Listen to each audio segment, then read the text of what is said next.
आइए बच्चों, राजा किसान और नगर के चौथे पार्ट पर बात करते हैं। भूमिदान और संभ्रांत ग्रामीण। ईस्वी के आरंभिक शताब्दियों से ही भूमिदान के प्रमाण मिले हैं, यानी कि जब शुरुआत हुई थी इस ईस्वी की, तब से ही कुछ कुछ अभिलेख ऐसे मिलते रहे हैं जिनसे ज्ञात होता है कि भूमि दान में दी जाती थी। अब भूमि दान तो वही करेगा जिसके पास भूमि होगी, यानी कि कोई जमींदार या राजा।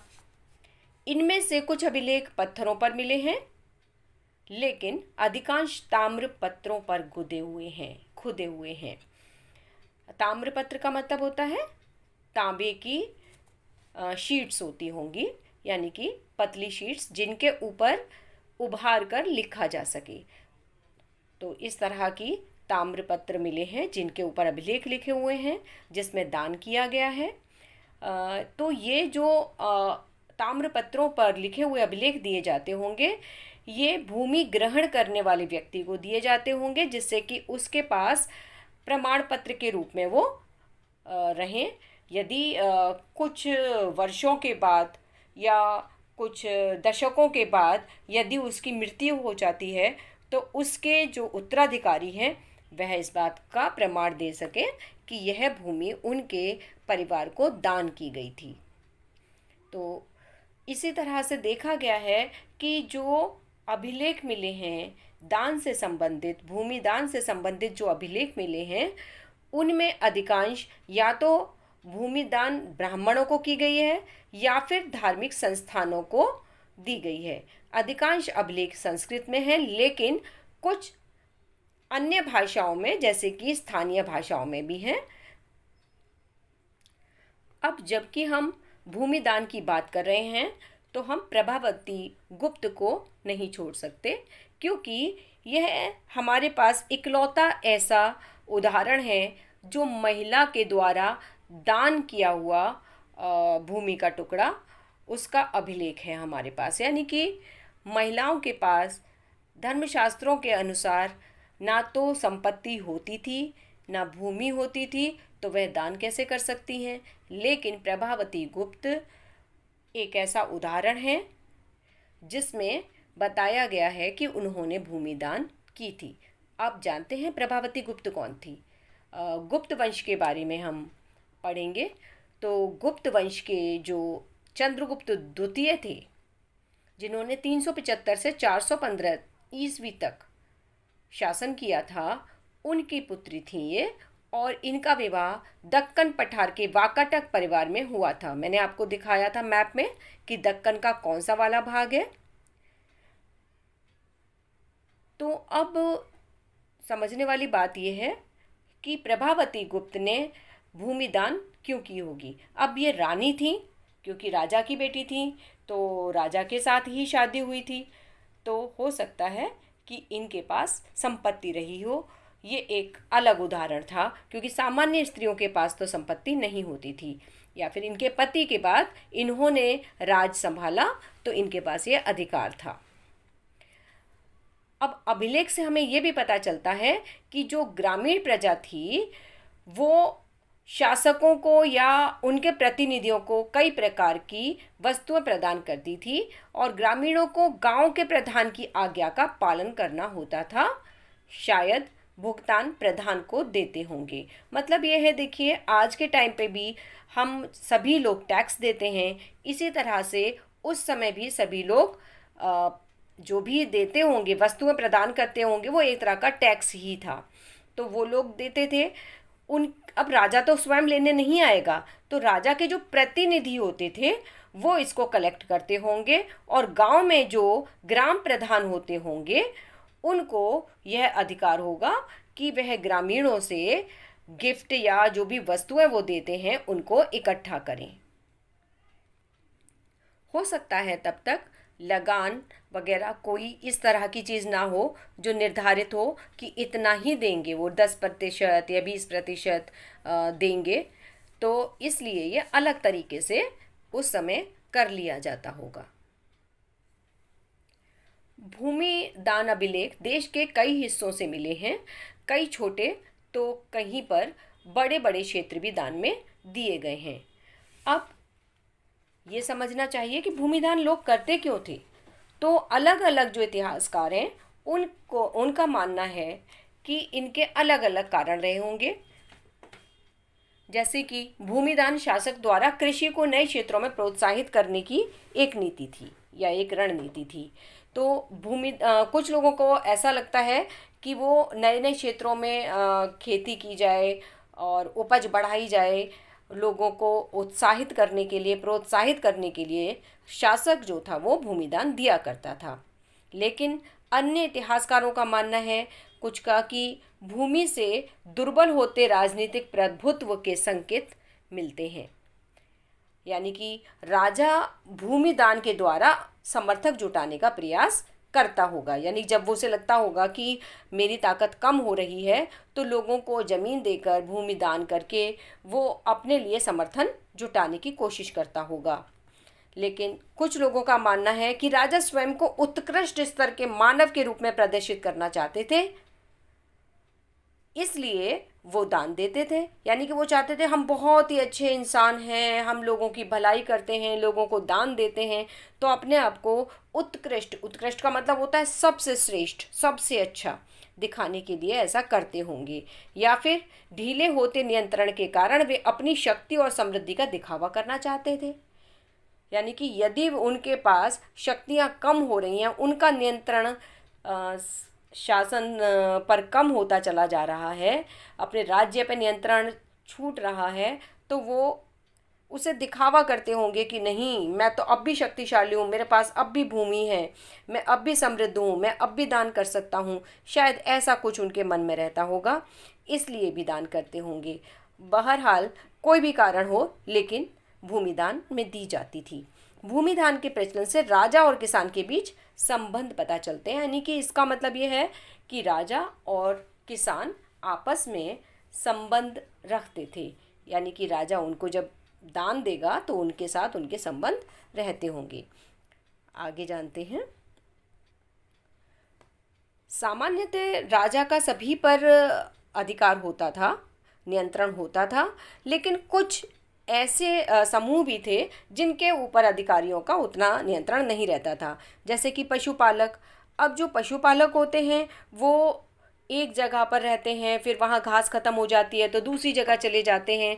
तो ऐसे लोगों का हमेशा के लिए कोई एक ठिकाना नहीं होता और इसलिए अधिकारियों का उन पर नियंत्रण नहीं रहता होगा। इसी तरह से संग्राहक।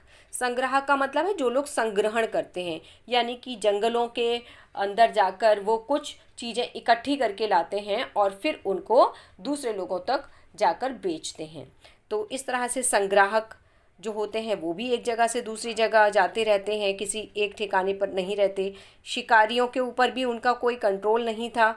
मछुआरे, शिल्पकार और ऐसे लोग जो अलग अलग जगहों पर खेती करते थे, कभी यहाँ पे खेती कर ली, कभी कहीं पर और पे खेती कर ली, क्योंकि उस समय तक ज़मीन बहुत थी और कि इतना ज़्यादा नियंत्रण नहीं था कि सारी ज़मीन इसकी है, उसकी है, हर किसी की ज़मीन का इतना लेखा जोखा हो।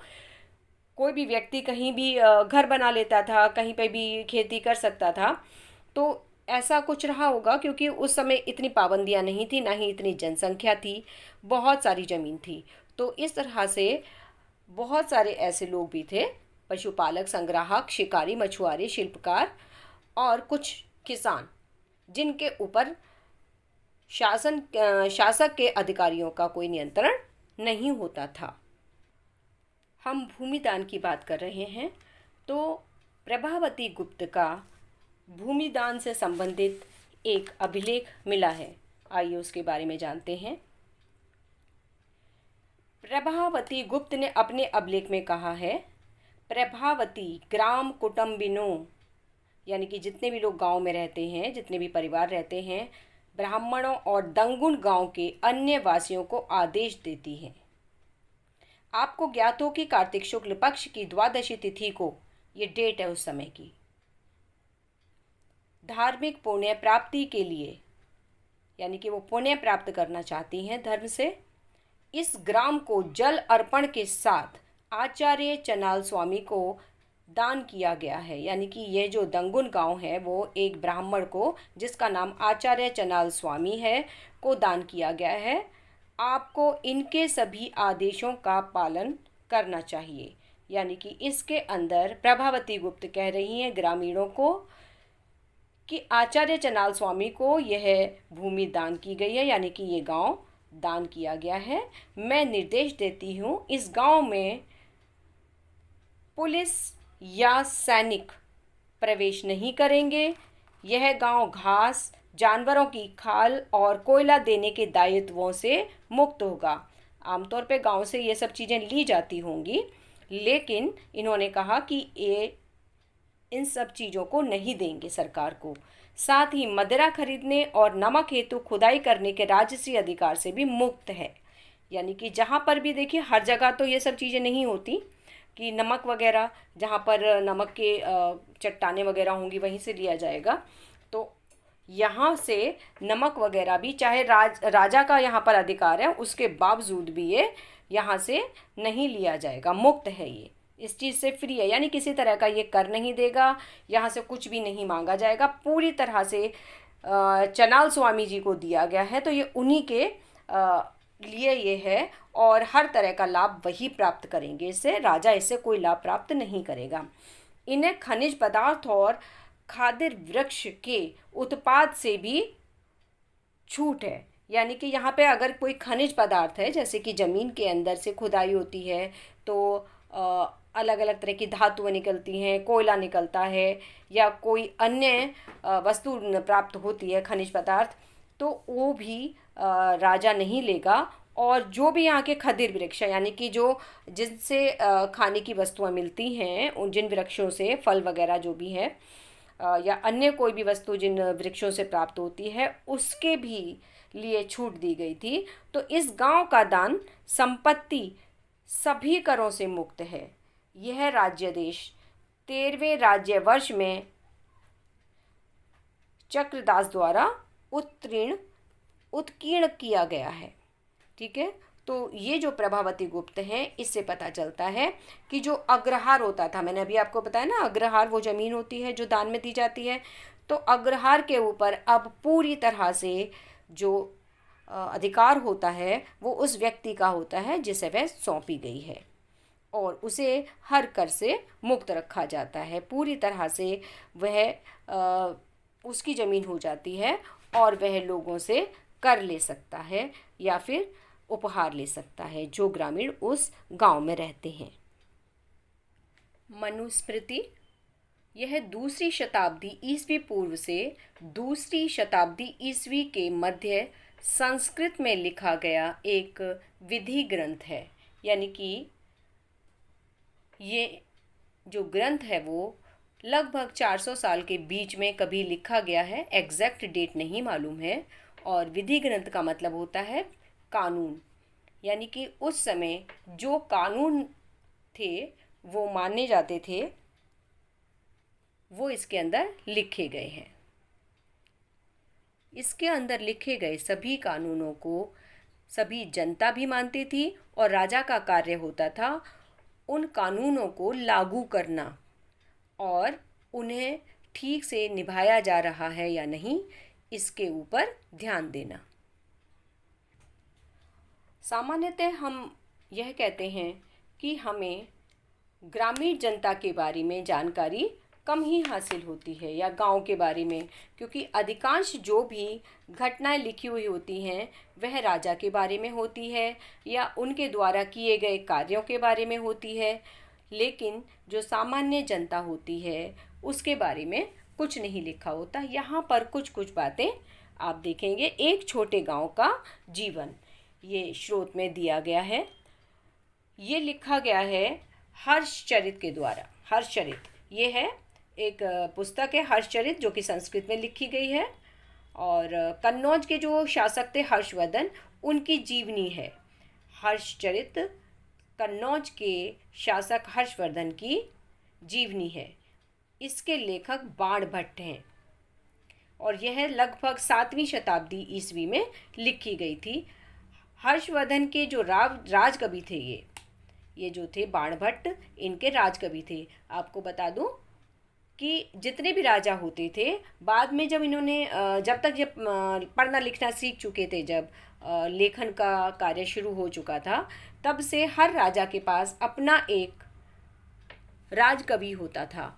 और मैंने आपको पहले भी बताया था कि ये जो राजा होते थे, इनके बारे में ये लोग लिखा करते थे, उनकी प्रशंसा किया करते थे, और जो कुछ भी लिखते थे आम तौर पे ये काव्य रूप में लिखा करते थे। तो इसी तरह से ये जो हर्षचरित है, ये भी काव्य रूप में ही लिखा गया, इसीलिए इनके लिए राजकवि लिखा गया, यानी कि कवि शब्द इस्तेमाल किया गया, क्योंकि काव्य रूप में इन्होंने लिखा है।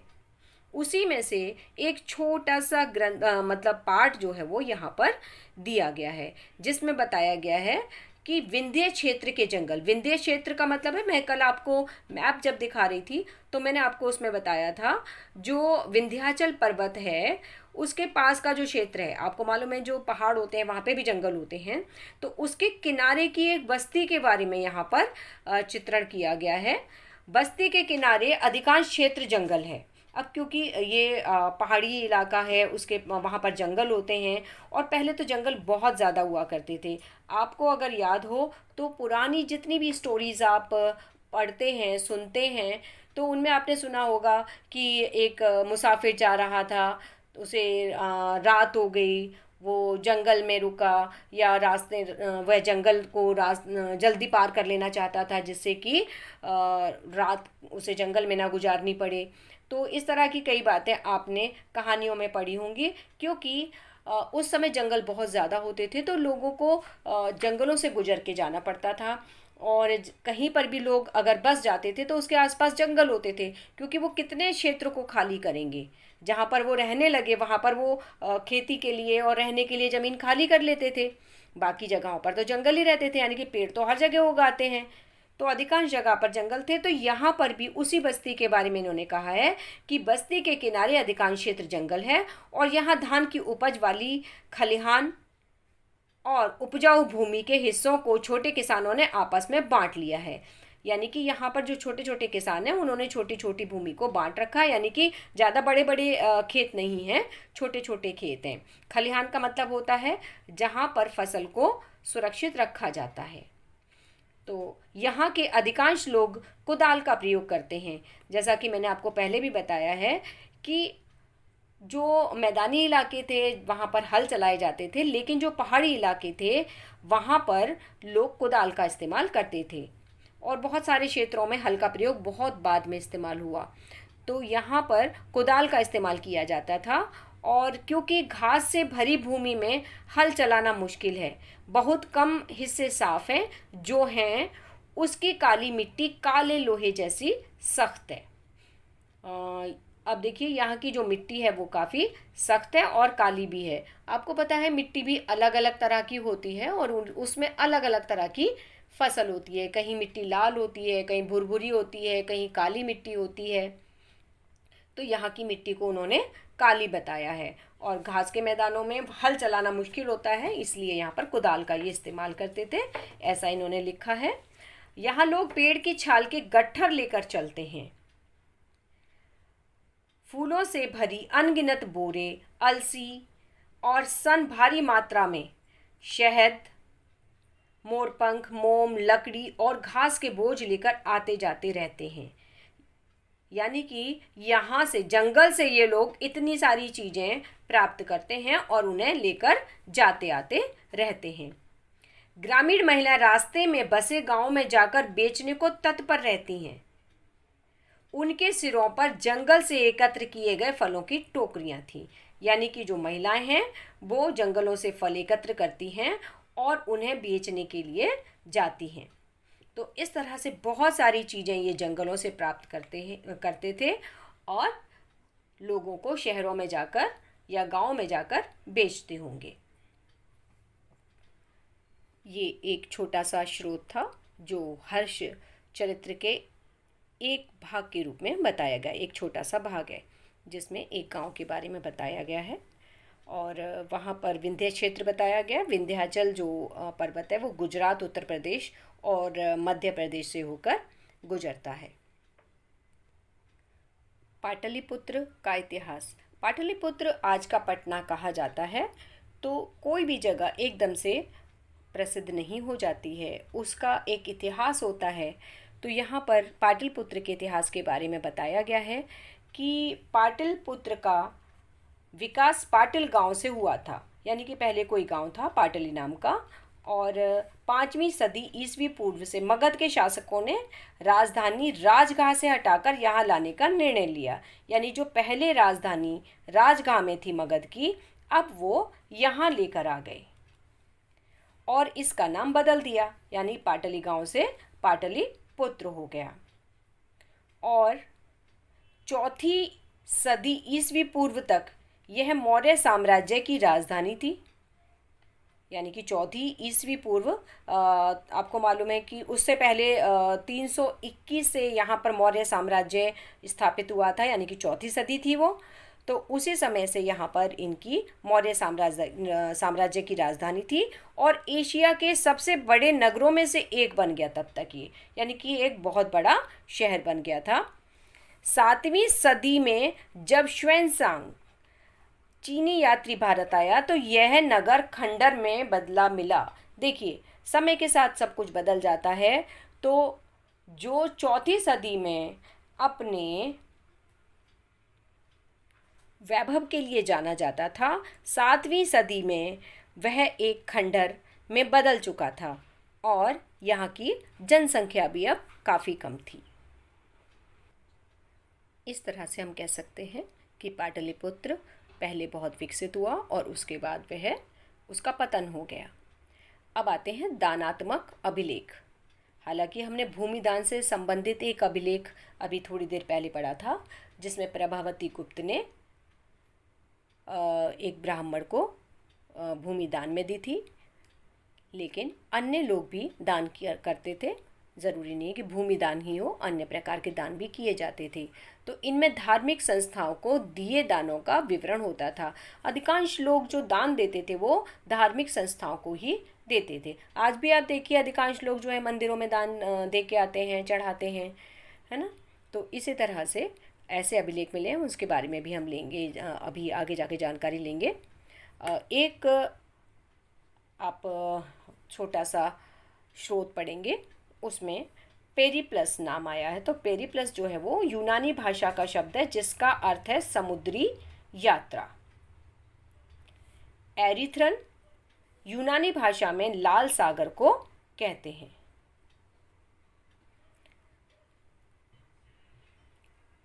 हाँ, तो आप समझ गए होंगे कि पेरिप्लस का मतलब है समुद्री यात्रा और एरिथ्रियन जो था वो लाल सागर को कहा जाता है। मालाबार तट यानी कि आज का केरल, यह एक यूनानी समुद्री यात्री द्वारा रचित पेरिप्लस ऑफ एरिथ्रियन सी का एक अंश है। यानी कि एक यूनानी यात्री ने एक किताब लिखी है जिसका नाम है Periplus of Erythraean Sea. Periplus का मतलब हो गया समुद्री यात्रा, और किसकी वो? एरिथ्रियन सी, यानी कि लाल सागर की। तो लाल सागर की यात्रा के बारे में एक यात्री ने वर्णन किया है। अब क्या वर्णन किया है? भारी मात्रा में काली मिर्च और दाल चीनी खरीदने के लिए बाजार वाले नगरों में वे जहाज भेजते हैं। यानी कि यहाँ से काली मिर्च, आपको पता हो कि केरल में काली मिर्च, दाल चीनी जैसे मसाले होते हैं, तो इनको खरीदने के लिए लोग, जो व्यापारी होते हैं, विदेशी व्यापारी, वो अपने जहाज भेजते हैं। एक तो यहाँ भारी मात्रा में सिक्कों, पुखराज, सुरमा, मूंगे, कच्चे शीशे, तांबे, टिन और शीशे का आयात किया जाता है। यानी कि यहाँ पर जहाँ के बारे में ये लिख रहे हैं, तो वहाँ पर इन सभी चीज़ों का आयात किया जाता है, यानी कि वो ये चीज़ें खरीदते हैं। सिक्के, पुखराज क्या होता है? एक तरह का कीमती पत्थर होता है। जिस तरह से आपने देखे होंगे ना अंगूठियाँ पहने लोगों को रंग बिरंगे, उसी तरह से पुखराज होता है पीले रंग का। सुरमा आँखों में लगाया जाता है। जो मूंगे जो होते हैं, समुद्र में एक जीव होता है, वो कुछ पत्थर जैसी संरचना बना देता है, उसे मूंगे कहा जाता है। और कच्चे शीशे, तांबा आप जानते ही हैं, टिन यह भी एक धातु है। इसी तरह से सीसा भी एक धातु है। तो इन सभी वस्तुओं का वहाँ पर आयात किया जाता है। इन बाजारों के आसपास भारी मात्रा में उत्पन्न काली मिर्च का निर्यात किया जाता है। यानी कि यहाँ पर जो मालाबार तट की बात हो रही है, यहाँ पर जो काली मिर्च पैदा होती है उसको निर्यात किया जाता है। यानी कि बहुत सारी चीज़ें ये आयात करते हैं और यहाँ पर जो मसाले होते हैं उनका ये निर्यात करते हैं। निर्यात का मतलब होता है अपने देश से दूसरे देशों के लिए भेजना, बेचना। और दूसरी जगहों से जब हम कोई पदार्थ लेते हैं तो उसे आयात कहते हैं। तो इन सभी वस्तुओं के अलावा उच्च कोटि के मोती, हाथी दांत, आपको पता हो यहाँ पर बहुत जंगल हैं और हाथी भी बहुत सारे हैं, जो केरल है वहाँ पर। रेशमी वस्त्र, विभिन्न प्रकार के पारदर्शी पत्थर, हीरे और काले नग और कछुए की खोपड़ी का भारी मात्रा में आयात होता है। तो यहाँ पर जो व्यापारी हैं वो बहुत तरह की चीज़ों का व्यापार करते हैं। किससे? समुद्री मार्ग से। तमिलनाडु, आपको पता होगा अच्छी तरह से कि केरल के बगल में ही तमिलनाडु है। और तमिलनाडु के कोडुमनाल में बहुमूल्य और कम मूल्यवान पत्थरों से बनाए जाने वाले मूंगों के उद्योग के पुरातात्विक साक्ष्य मिले हैं। यानी कि जो पत्थर मिले हैं कुछ बहुमूल्य भी हैं और कम मूल्यवान भी हैं। तो ऐसे जो पत्थर हैं वो वहाँ पर मिले हैं, पुरातात्विक साक्ष्य मिले, यानी कि पुरानी चीज़ें जो मिली हैं उनमें ये सब चीज़ें भी मिली है। यानी कि सैकड़ों साल पहले भी इनका जो है इस्तेमाल किया जाता था, इन पत्थरों का। यह संभव है कि पेरिप्लस में वर्णित, ये पुस्तक का नाम है ना, पेरिप्लस ऑफ एरिथ्रियन सी, तो पेरिप्लस ही लिख दिया गया यहाँ पे शॉर्ट में वर्णित पत्थरों को इन्हीं तटवर्ती बंदरगाहों तक स्थानीय व्यापारी लाए हों। यानी कि यहाँ पर जो ये पत्थर मिले हैं तो हो सकता है यहाँ के स्थानीय व्यापारी, यानी कि जो तमिलनाडु के स्थानीय व्यापारी थे वही इन पत्थरों को यहाँ पर लाते हों, क्योंकि समुद्र से प्राप्त होने वाले पत्थर उन्हें आसानी से वहाँ पर मिल जाते होंगे, क्योंकि वह समुद्र के पास ही रहते थे। अभी तक हमने राजाओं के बारे में पढ़ा, किसान के बारे में पढ़ा, खेती के बारे में पढ़ा। आइए नगर और व्यापार के बारे में भी जानते हैं। देखिए, समय के साथ साथ नए नए नगर बसे होंगे। 6ठी शताब्दी ईसवी पूर्व में अधिकांश नगर महाजनपदों की राजधानियां थी। यानी कि जो बड़े बड़े नगर थे वो राजधानियां बना दिए जाते थे। अधिकांश नगर संचार मार्गों के किनारे बसे थे, यानी कि जहाँ से आना जाना आसान हो, ऐसी जगहों पर बड़े बड़े नगर बसे हुए थे।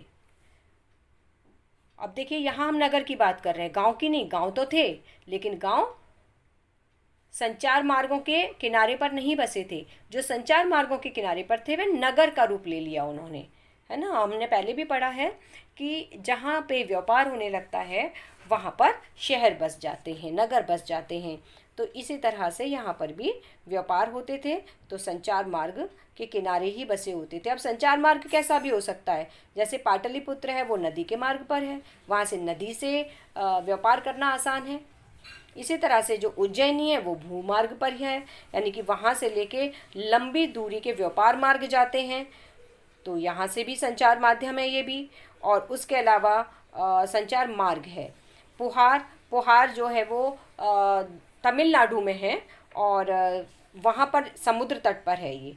तो ये जो है बंदरगाह है, ये बिल्कुल शुरुआती समुद्री मार्ग था।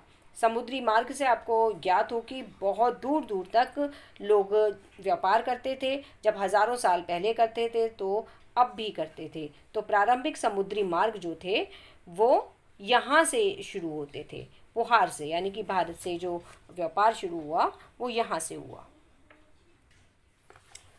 नए नए नगर बस गए थे। तो अब हम जानते हैं नगरीय जनसंख्या के बारे में और वहाँ के संभ्रांत वर्ग और शिल्पकारों के बारे में। हड़प्पा क्षेत्रों के अलावा अन्य क्षेत्रों में भी खुदाई की गई है। अब हमने पढ़ा है कि हड़प्पा क्षेत्रों में खुदाई की गई, लेकिन अन्य क्षेत्र हैं वहाँ पर खुदाई की गई। वो भले ही हड़प्पा क्षेत्र ना रहे हों, लेकिन कम से कम हमें प्राचीन जानकारी तो देते हैं। जहाँ से पुरावशेष प्राप्त हुए हैं। पुरावशेष यानी कि पुराने अवशेष। इनमें उत्कृष्ट श्रेणी के मिट्टी के कटोरे, उत्कृष्ट का मतलब बहुत ही अच्छी क्वालिटी के, तो बहुत ही अच्छी क्वालिटी के यहाँ से कटोरे मिले हैं, मिट्टी के बने हुए। थालियाँ मिली हैं जिन पर चमकदार कलई चढ़ी है। कलई का मतलब होता है पॉलिश चढ़ी हुई है उनके ऊपर, एकदम चिकने हैं। इन्हें उत्तरी कृष्णमार्जित पात्र कहा जाता है। संभवतः अमीर लोग इनका उपयोग करते होंगे। इसी तरह से खुदाई में चांदी, सोने, कांसे, तांबे, हाथी दांत, शीशे की और पक्की मिट्टी की बनी हुई चीज़ें, सीप के बने हुए गहने और अन्य उपकरण भी मिले हैं। साथ में हथियार और बर्तन आदि, यानी कि बहुत सारी चीज़ें मिली हैं जिनमें धातुओं का इस्तेमाल भी किया गया है, यानी चांदी, सोना, तांबा और कांसा। और इसके अलावा हाथी दांत की बनी हुई भी कुछ चीज़ें मिली हैं, शीशे की भी पकी हुई मिट्टी की भी चीज़ें हैं। इसी तरह से बहुत सारी चीज़ें वहाँ पर मिली हैं जिनमें गहने तो हैं ही, उसके साथ उपकरण हैं, कुछ काम करने के उपकरण हो सकते हैं, जिन्हें औजार कह सकते हैं हम, और हथियार जो लड़ाई में, युद्ध में काम आते हैं, और बर्तन तो हर घर में इस्तेमाल होते हैं। तो ये सारी चीज़ें अलग अलग जगहों पर मिली हैं।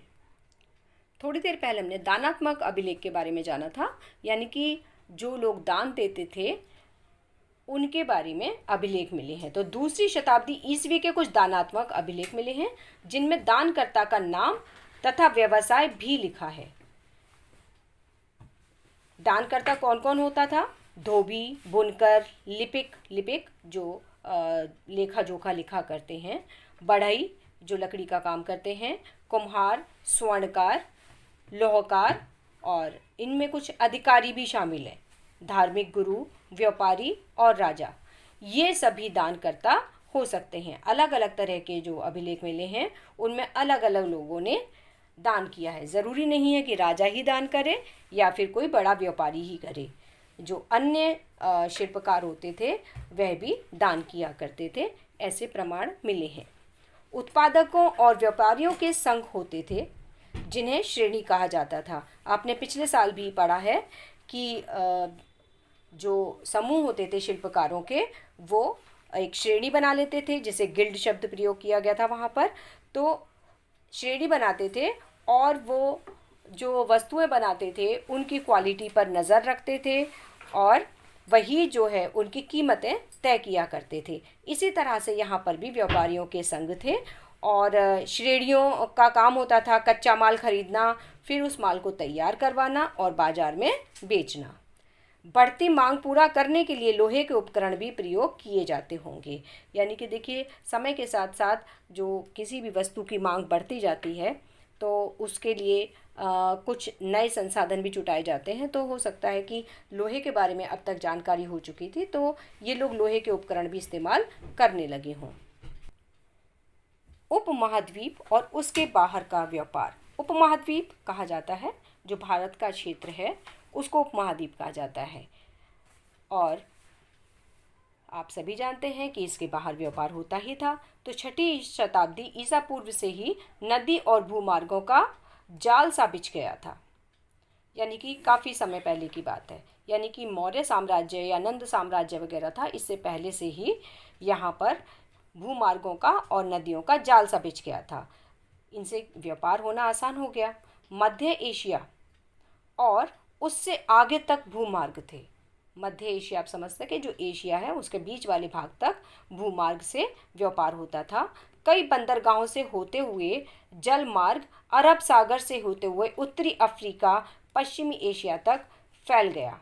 बंगाल की खाड़ी से यह मार्ग चीन और दक्षिण पूर्व एशिया तक फैल गया था। शासक इन मार्गों पर व्यापारियों की सुरक्षा के लिए बदले में उनसे धन लेते थे।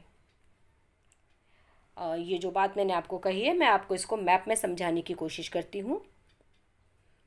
मैंने आपको बताया कि यहाँ पर नदी और भूमार्गों के जाल से बिछ गए थे। अब मैं बात कर रही हूँ कि मध्य एशिया और उससे आगे तक भूमार्ग थे। ये देखिए, ये पूरा क्षेत्र जो आपको दिखाई दे रहा है ये एशिया है, ये सब एशिया है।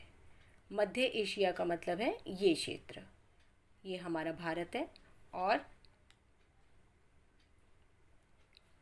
यहाँ से ये मध्य एशिया तक भूमार्ग जाते थे। कई बंदरगाहों से होते हुए जल मार्ग, ये देखिए ये जो हमारा भारत है इसके यहाँ पर जो हम देख रहे हैं ये बंगाल की खाड़ी है, ये अरब सागर है और यहाँ पर हिंद महासागर है। तो यहाँ हम बात कर रहे हैं अरब सागर से होते हुए उत्तरी अफ्रीका। ये देखिए ये हमारे बगल में यहाँ पर उत्तरी ये अफ्रीका है पूरा, इसका ऊपरी भाग उत्तरी अफ्रीका कहलाएगा और निचला भाग जो है वो दक्षिणी अफ्रीका कहलाता है। तो यहाँ से ये अरब सागर से होते हुए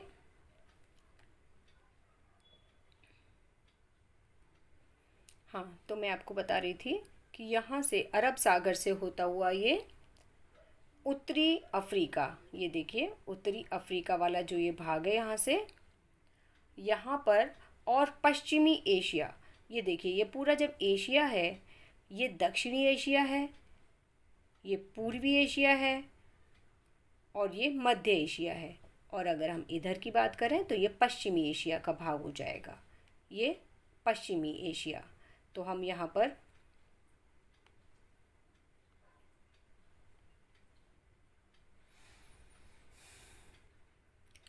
सॉरी बेटा मैप गायब हो जाता है, दोनों बार गलती हो गई मुझसे। ये देखिए यहाँ से आप समझ सकते हैं मैं क्या बात कर रही हूँ। यहाँ से ये उत्तरी अफ्रीका तक जो है और पश्चिमी एशिया, ये पश्चिमी एशिया का जो क्षेत्र है ये सब पश्चिमी एशिया है। तो पश्चिमी एशिया के क्षेत्र तक व्यापार था जो कि समुद्री मार्ग से किया जाता था। और ये है बंगाल की खाड़ी, ये हमारा भारत है और यहाँ पर बंगाल की खाड़ी है। बंगाल की खाड़ी से यह मार्ग चीन के लिए जाता था, ठीक है। तो यहाँ से ये इस तरह से निकल के चीन के लिए, आप ये इतना बड़ा जो आपको दिखाई दे रहा है ये पूरा का पूरा चाइना है। तो यहाँ पर और दक्षिणी पूर्व एशिया, ये दक्षिणी पूर्व एशिया यानी कि एशिया है ये पूरा, तो एशिया का जो ये पूर्वी भाग है, दक्षिणी मतलब निचले हिस्से जो हैं ये वाले सारे जो आपको दिखाई दे रहे हैं ये सभी दक्षिणी एशिया के अंदर आते हैं। यहाँ तक व्यापार होता था, यानी कि यहाँ और ये पूरा क्षेत्र, इसके अलावा ये भी और यहाँ तक भी, ये बहुत बड़े क्षेत्र में व्यापार हुआ करता था। और शासक इन व्यापारियों को सुरक्षा प्रदान करते थे और उसके बदले में धन लेते थे। अब बात करते हैं भूमार्गों पर चलने वाले व्यापारियों की। तो जो भूमार्गों से व्यापारी जाते थे उनमें पैदल फेरी वाले भी होते थे जो कि गांव-गांव में जाके बेचते होंगे, और इसके अलावा जो थोड़ा दूर भी जाते होंगे, जो बैलगाड़ी घोड़े खच्चरों के दल के साथ चलने वाले व्यापारी भी होते थे। जो दूर तक जाएंगे वो पैदल तो नहीं जा सकते, तो वो किसी ना किसी पर अपना सामान लेके जाते होंगे और समूह में चला करते होंगे, यानी कि दल बनाकर चला करते होंगे जिससे कि किसी भी समस्या का सामना कर सकें एक साथ। इसी तरह से समुद्री मार्ग जो होते थे वो ख़तरनाक होते थे क्योंकि इतने लंबे लंबे सफ़र होते थे, रास्ते में कहीं अपनी मर्ज़ी से रोक नहीं सकते और कभी उसमें तूफ़ान आ गया तो उनकी सबकी जान जा सकती थी। और अधिकांश जितने यात्री जाते थे उनमें से कभी भी पूरे लौट के नहीं आते थे, कुछ लोगों की मृत्यु अवश्य हो जाती थी क्योंकि ये जो यात्राएं होती थी काफ़ी लंबी लंबी होती थी, 6-6 महीने की, साल की। तो इतनी लंबी यात्राओं पे ये लोग जाते थे, तो ये खतरनाक तो होती थी लेकिन बहुत लाभदायक होती थी, यानी कि पैसा भी बहुत कमाते थे क्योंकि काफ़ी दूर अगर सामान लेके जा रहे हैं तो अच्छा खासा पैसा कमा कर लेके आते थे। तो ये जो व्यापारी होते थे नमक, अनाज, कपड़ा, धातु और इनसे निर्मित पदार्थ, इसके अलावा लकड़ी, पत्थर, जड़ी बूटी, ऐसे बहुत सारे सामान एक स्थान से दूसरे स्थान तक लेकर जाते थे। रोमन साम्राज्य में, हमने रोमन साम्राज्य में के बारे में पढ़ा था 11th क्लास में, तो वहाँ पर काली मिर्च जैसे मसाले तथा कपड़े व जड़ी बूटियों की भारी मांग थी। तो यहाँ पर हमारे यहाँ पर काली मिर्च और मसाले वगैरह काफ़ी मात्रा में होते हैं भारत में, बल्कि दक्षिणी भारत में, ख़ास तौर से केरल में। तो इन सभी की रोमन साम्राज्य में बहुत मांग थी और इन्हें अरब सागर के रास्ते भूमध्य क्षेत्र तक पहुंचाया जाता था। भूमध्य क्षेत्र का मतलब आप समझिए कि जो यूरोप और अफ्रीका है उसके बीच में जो क्षेत्र है वो भूमध्य कहलाता है, यानी कि भू के बीच वाला हिस्सा। तो रोमन साम्राज्य को आपको मालूम है कि वो भूमध्य सागर के आसपास का जो क्षेत्र था वो था, और इसीलिए उसमें तीनों साम्राज्य तीन जो है महाद्वीप सम्मिलित थे। तो ये उसी क्षेत्र की बात हो रही है, तो ये वहाँ तक पहुँचाया जाता था। वीडियो लंबी हो रही है बेटा, तो